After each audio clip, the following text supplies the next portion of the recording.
Се поизразен е дефицитот на лекари во Охрид. Меѓу работите кои најмногу ги загрижуваат Охриѓани е токму недостигот на лекари, а се поголемата потреба од нив. Велат, еден доктор работи за тројца, а многу често и не стигнува точно на време, па при алармантни ситуации биле сведоци дека за помош се носеле лекари од Струга и Кичево. Иако се задоволни од здравствените услуги во градот, граѓаните стравуваат дека за година-две буквално ќе нема кој да ги лекува. Е недостиг на лекари, општо за се. Поготово за педиатри, за детски лекари, посебно, сигурно нема. На два пати си има десено во овие години. Мислам, сега колку е тоа во процент како би било, не знам, меѓутоа два пати сум чекал доста време, да немало лекар. Лошо е, немат стандард и тие лекари што учат, одат угоре. Лошо е, чим заминува наоѓа на друго место, не е едноставно. Ќе отежне ситуацијата покасно овде.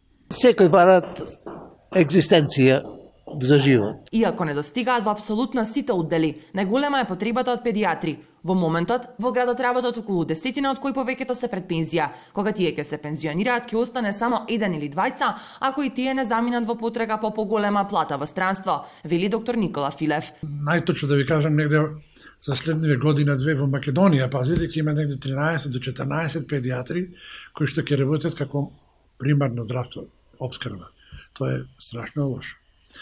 Ке се препушти на општи лекари, а општите лекари не се тренирани, да речем вака народно, за педиатрија. Педиатрија е многу субтилна гранка во која што имат голема, да речем, и наука, волја и сила, што треба да се стекне на специализација. Најголемата причина за недостигот на лекари во Охрид е поради ниските плати. Кога би се намалиле годините за школување, а зголемиле месечните примања, би се решил проблемот, додава Филев. Морат да се најде начин финансиски да се направи конструкција како би биле задоволни младите колеги.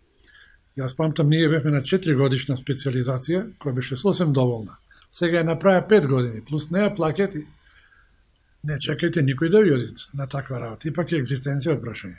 Дека дефицитот постои потврдуваат и од општата болница, но тврдат дека како установа никогаш не дозволиле тој да удри по потребите на пациентите. Директорката е оптимист дека наскоро ќе се пополнат местата кога од специализација ќе се вратат на работа 24 млади лекари. Дефицитарноста ја надополнуваме со превземање од други центри, така да се снаоѓаме нашите пациенти, тоа не може да го почувствува.